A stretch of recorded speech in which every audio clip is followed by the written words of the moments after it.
The hunters become the hunted. The deep space scanner on the Krillian raider Bloodfang chirped softly as it detected something unusual drifting near the Andromeda Nebula. Commander Vextar, a 7-foot-tall reptilian warrior with scales that gleamed like polished obsidian, studied the readout with his 4 amber eyes. His species had been raiding this sector for decades, preying on the weak colonies and merchant vessels that dared venture into the outer rim. "What have we found?" Vex asked his sensor operator, Lieutenant Scar. The Krillian fleet had been hunting for 3 days without finding suitable prey. Their cargo holds were empty, and the crew was growing restless. "Unknown vessel," Commander Scar replied, his clawed fingers dancing across the control interface. "Appears to be drifting. No active engines detected. Hull configuration suggests it belongs to those new species, humans." Vextar's mouth curved into what passed for a smile among his kind, revealing rows of razor-sharp teeth. Humans were newcomers to this part of the galaxy, having only achieved faster-than-light travel within the last century. Intelligence reports suggested they were soft, emotional creatures who relied more on diplomacy than warfare. Perfect victims. "Signal the rest of the pack," Vextar commanded. "Tell them we have found easy prey." Meanwhile, aboard the UES Aurora, Captain Sarah Chen stood in the ship's laboratory section, watching her crew work with quiet pride. The Aurora was officially listed as a deep space research vessel, and to most observers, that's exactly what it appeared to be. The ship's hull was painted in the standard white and blue of the Human Scientific Coalition, decorated with peaceful symbols and research equipment visible through transparent sections. Dr. Marcus Webb, the ship's xenobiologist, looked up from his specimen analysis station. He was a thin man with graying hair and gentle eyes, the kind of person who found wonder in every new form of alien life they encountered. "Captain, the nebula samples are fascinating. I've never seen crystalline formations that respond to electromagnetic fields like this." "That's excellent, Marcus," Sarah replied, though her attention was focused on something else entirely. The sensor station was showing several ships approaching from the rim of the nebula. "David, what do you make of those contacts?" David Kim, their communications officer, was a young man barely out of the academy with an exceptional talent for languages and signal analysis. He had been monitoring alien communications channels as part of their survey mission. His face grew pale as he interpreted the incoming signals. "Captain, those are Krillian raiders. 5 ships, heavy armament. They're discussing attack patterns." Sarah nodded calmly. She had been expecting this moment ever since they entered this sector. "Rosa, how are our systems?" Chief Engineer Rosa Martinez looked up from her station. She was a stocky woman with calloused hands and sharp eyes who could make any machine perform beyond its specifications. "All systems nominal, Captain. Special packages are ready for deployment on your order." Dr. Webb frowned in confusion. "Special packages? Sarah, what's going on?" "This is a research mission." Captain Chen turned to face her crew, and something in her demeanor changed. The gentle research captain they knew was replaced by someone harder, more focused. "Marcus, David, I need you both to know that this mission has a secondary purpose. Yes, we're here to study the nebula, but the Aurora is also field testing new defensive technologies. We're not as helpless as we appear." Before anyone could respond, the ship's communications system crackled to life. A harsh, guttural voice filled the bridge, automatically translated by their universal communication system. "Human vessel, this is Commander Vextar of the Krillian raiding fleet. You are in our territory. Prepare to be boarded. Surrender now, and your deaths will be swift. Sarah activated the external communications array. When she spoke, her voice carried none of the fear that Vexstar expected to hear. Commander Vexstar, this is Captain Sarah Chen of the UES Aurora. We are conducting peaceful scientific research under the authority of the Galactic Survey Treaty. Your threat is unprovoked and will be reported to the appropriate authorities. Vexstar's laughter was like the sound of grinding stone. Treaties mean nothing out here, human. There are no authorities to protect you. Power down your engines and prepare to be taken. I'm afraid I can't do that, Sarah replied. Then she switched to internal communications. All hands, this is the captain. Battle stations? Activate all defensive systems. It's time to show our guests what human engineering can accomplish. The transformation of the Aurora began immediately. What the Krillians had mistaken for a simple research vessel suddenly revealed its true nature. Sections of the hull that appeared to house scientific equipment slid away, revealing advanced weapon systems. The ship's outer plating shifted and adapted, becoming harder and more angular. Most impressive of all, the Aurora's experimental adaptive armor began to change, responding to sensor data about the approaching Krillian weapons. Impossible, breathed Lieutenant Scar aboard the Bloodfang. Commander, the human ship is ... changing. Our scans show massive weapon arrays coming online. Vexstar snarled in frustration. It's a trick. Some kind of illusion. Humans don't have that kind of technology. All ships, attack pattern Delta. Destroy them quickly. The 5 Krillian raiders opened fire simultaneously. Plasma bolts and energy beams filled the space between the two forces, their combined firepower enough to vaporize a small moon. The Aurora seemed to disappear behind a wall of destructive energy. But when the light faded, the human ship was still there, not only intact, but completely undamaged. The adaptive armor had analyzed the incoming weapons fire and adjusted its molecular structure to absorb and disperse the energy harmlessly. Rosa, I'm impressed, Sarah said calmly. The new armor performed perfectly. Thank you, Captain, Rosa replied, her fingers flying over her engineering controls. But that was just the opening act. Want to see what we can really do? Sarah's smile was fierce. Light them up. The Aurora's response was devastating and precise. Instead of the crude energy weapons the Krillians expected, the human ship unleashed a barrage of kinetic projectiles, moving at relativistic speeds. Each shot was calculated by the ship's advanced AI to strike critical systems without destroying the enemy vessels entirely. The first Krillian ship, the Ravenclaw, lost all power when a tungsten rod traveling at 90% light speed punched through its engine core. The second ship, Bloodspick, found its weapons systems completely destroyed by a spread of smart munitions that seemed to dance around its defensive fire. Report, Vexstar shouted as his own ship shuddered under impact. Commander, the humans have disabled 3 of our vessels, Scar reported, his voice tight with fear. Their weapons are unlike anything in our database. They're not using energy beams or plasma. They're throwing pieces of metal so fast they're tearing through our hulls like paper. Vexstar couldn't believe what he was hearing. Humans were supposed to be weak, peaceful creatures, yet they had just neutralized most of his raiding pack in seconds. Aboard the Aurora, Dr. Webb stared at the tactical display in amazement. Sarah, how is this possible?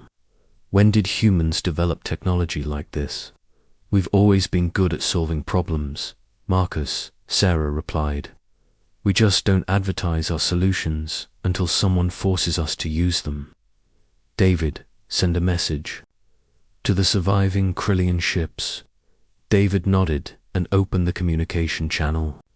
Sarah's voice, still calm but now carrying an edge of steel, reached the crippled raiding fleet. Commander Vextar, you attacked a peaceful research vessel conducting legitimate scientific work. Your weapons could not penetrate our defenses. While our response has left most of your ships disabled, I strongly suggest you collect your damaged vessels and leave this area immediately. There was a long silence before Vextar responded. For the first time in his career as a raider, the Krillian commander felt something he had never experienced before. Fear. This is not over, human, he growled.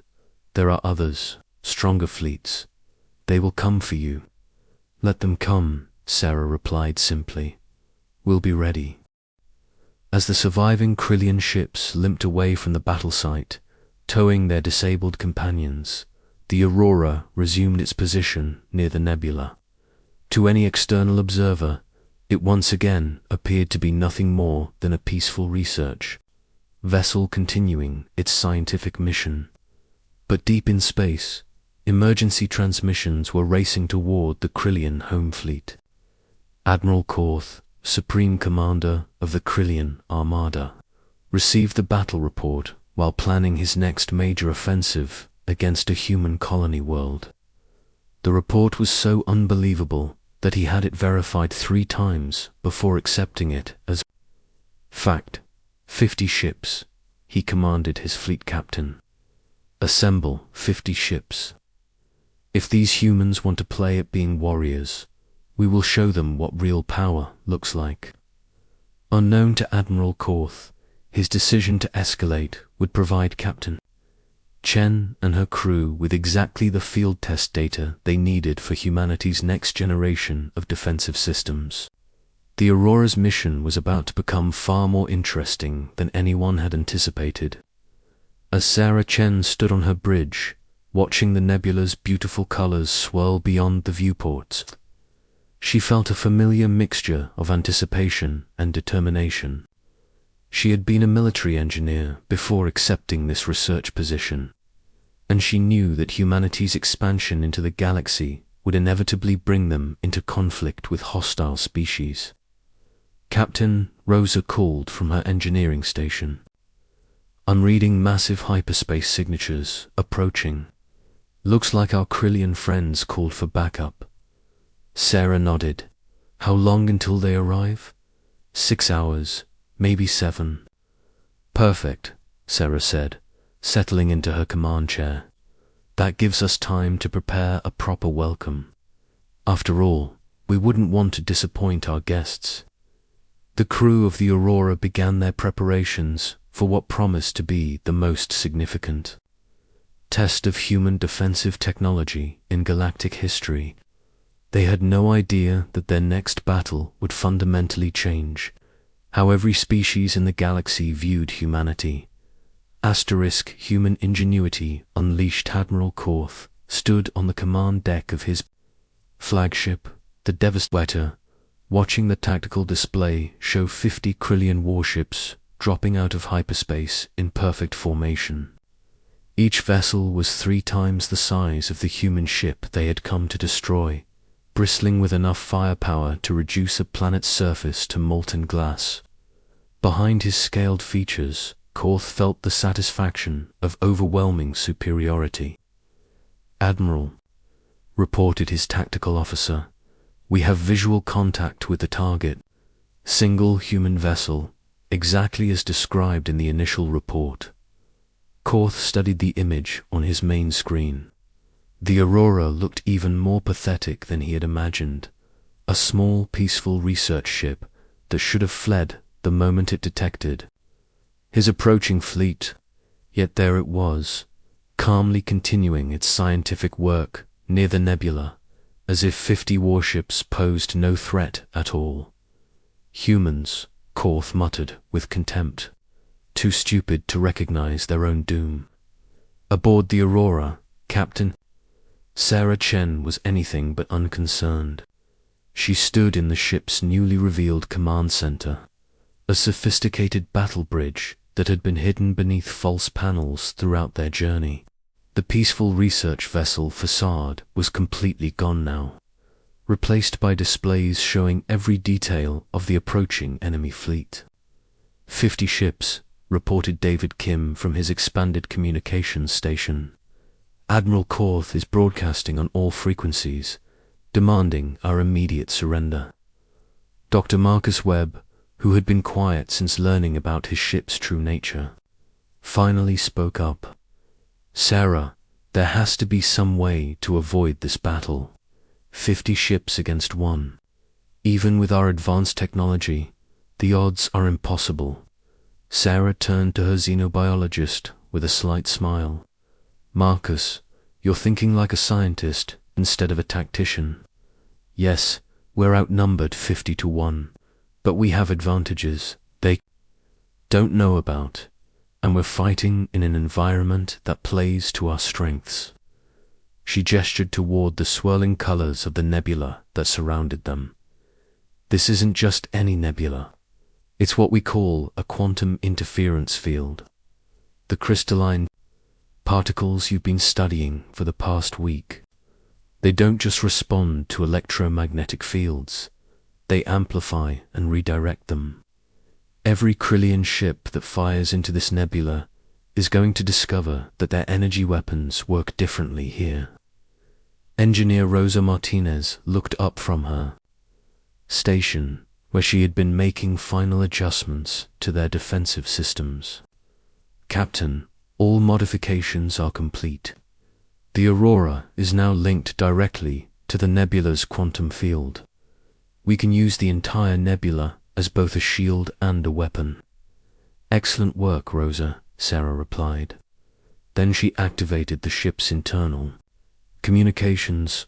All hands, this is the captain. In approximately 1 hour, we will engage a Krillian battle fleet. I want everyone to remember that we're not just fighting for ourselves. We're proving that humanity can defend itself against any threat. Every calculation you make, every system you operate, every decision you execute could determine whether human colonies across the galaxy sleep safely tonight. The crew of the Aurora had been carefully selected for this mission. Each person was an expert in their field, but more importantly, each possessed the uniquely human ability to think creatively under pressure. As they prepared for battle, they demonstrated why their species had survived and thrived on a dangerous world before. Reaching for the stars, Dr. Webb used his extensive knowledge of Krillian biology and behavior to predict enemy tactical patterns.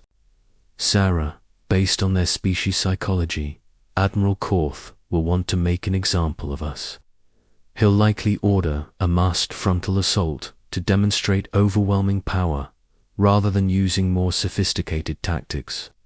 David Kim had been busy intercepting and analyzing Krillian communications. The doctor is right, Captain. I'm reading their battle orders. They plan to form a sphere formation and fire simultaneously from all directions. They want to ensure we're completely vaporized. Perfect. Sarah said, Rosa, are the quantum resonators ready? Ready and waiting, Captain. When they fire into the nebula, we'll turn their own energy against them. Admiral Korth grew impatient as the human ship continued to ignore his surrender demands. Tactical, position the fleet in assault formation. I want that human vessel destroyed, so thoroughly that not even atoms remain. Admiral, his communications officer interrupted. The humans are sending a message. Put it through, Korth commanded, expecting to hear pleas for mercy. Instead, Captain Chen's calm voice filled the Krillian flagship's bridge. Admiral Korth, I am Captain Sarah Chen of the United Earth ship Aurora. You have brought 50 warships to attack a single scientific vessel engaged in peaceful research. This unprovoked aggression will have consequences you cannot imagine. Korth laughed, the sound echoing through his command center. Human, you speak of consequences while facing certain death. My fleet has the firepower to destroy 1,000 ships like yours. Admiral Sarah replied, You're about to learn why my species has a saying. It's not the size of the ship in the fight. It's the size of the fight in the ship. Final warning, withdraw now, or face the consequences. Destroy them, Korth snarled. All ships, open fire. 50 Krillian warships unleashed their full arsenal simultaneously. The amount of energy released in that instant was equivalent to a stellar flare. Plasma beams, particle cannons, and antimatter. Torpedoes filled the space around the aura with destructive force that should have annihilated everything within a light-minute radius. But the moment that overwhelming barrage entered the nebula's quantum field, something extraordinary happened. The crystalline particles that Dr. Webb had been studying absorbed the energy and began to resonate at frequencies that amplified and redirected the incoming fire. Instead of striking the aurora, the Krillian weapons fire began bouncing between the nebula's quantum layers like light in a hall of mirrors. Impossible, shouted Korth's tactical officer. Admiral, our weapons are not reaching the target. The energy is being reflected back at us. Several Krillian ships found themselves struck by their own weapons fire, redirected by the nebula's quantum properties. Shields flared and hull plating buckled as the fleet's devastating barrage became a chaotic maelstrom of misdirected destruction. Inside the Aurora, Captain Chen watched the tactical display with satisfaction. Now rose a show. Then what human engineering can accomplish. Rosa Martinez activated the quantum resonators that she and her engineering team had spent months perfecting.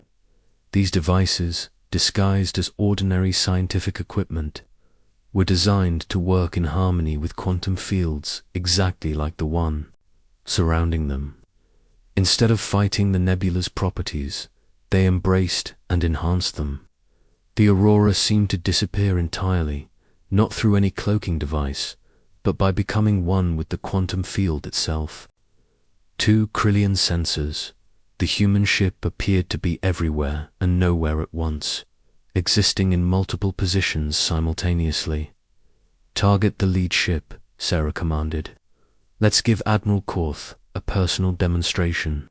The Aurora's response was unlike anything the Krillians had ever encountered. Instead of conventional weapons, the human ship channeled the nebula's own energy into focused quantum pulses. These pulses didn't destroy enemy ships. They did something far more terrifying. They made the targeted vessels exist in multiple quantum states simultaneously. The Devastator suddenly found itself occupying 17 different positions at once, its crew experiencing reality from 17 different perspectives. Admiral Korth felt his consciousness split across multiple timelines, each one showing him a different version of the battle's outcome. What have you done to us? Korth's voice came across the communications channel, distorted and multiplied as if spoken by a dozen different people. We've given you a lesson in human ingenuity, Captain Chen replied. Your species relies on brute force and superior numbers. Humans survive by being smarter, more adaptable, and more creative than our enemies. Dr. Webb, watching the quantum effects on his instruments, was amazed by what his crewmates had accomplished. Sarah, this is incredible. You're using the nebula's natural properties to create localized space-time distortions. The Krillian ships are experiencing temporal displacement. That's right, Marcus, Sarah confirmed. We're not destroying them. We're giving them a glimpse of what happens when they attack humanity. They're seeing every possible outcome of this battle simultaneously. David Kim reported from his station. Captain, I'm receiving surrender signals from 37 Krillian vessels. Their crews are experiencing severe disorientation from the quantum effects. Admiral Korth, struggling to maintain his sanity as he experienced multiple realities at once, finally understood what he was facing. These humans weren't just technologically advanced, they thought in ways that his species couldn't comprehend. Where Krillians saw obstacles, humans saw opportunities. Where his people applied force, these creatures applied intelligence. "Stop," Korth transmitted, his voice weak and confused. We surrender. End this torture." Captain Chen considered the request for a moment. Around them, the Krillian fleet hung motionless in space, their crews overwhelmed by experiences beyond their understanding. It would be easy to destroy them all now, to eliminate a threat to human expansion forever. Instead, she made a decision that would echo across the galaxy for generations. Rosa, gradually reduce the quantum resonance. Bring them back to normal space-time. Slowly, we don't want to cause permanent damage. As the strange effects faded and the Krillian crews regained their normal perception of reality, Admiral Korth found himself facing a communications screen showing Captain Chen's face. But now he saw her differently. This wasn't just another prey species to be hunted and conquered. This was something new and dangerous, a species that could turn the very fabric of space-time into a weapon. "Admiral Korth," Sarah said, her voice carrying the authority of someone who had just demonstrated absolute superiority, "you and your fleet are free to go. But I want you to carry a message back to your high command and to every species that thinks humanity makes easy prey." She paused, making sure her next words would be remembered and repeated across the galaxy. "We are peaceful by choice, not by weakness. We prefer cooperation to conflict, diplomacy to warfare. But when threatened, we will defend ourselves with every advantage our creativity and intelligence can provide. The next force that attacks human ships or colonies will face not just one experimental vessel, but an entire fleet equipped with technologies that make today's demonstration look primitive."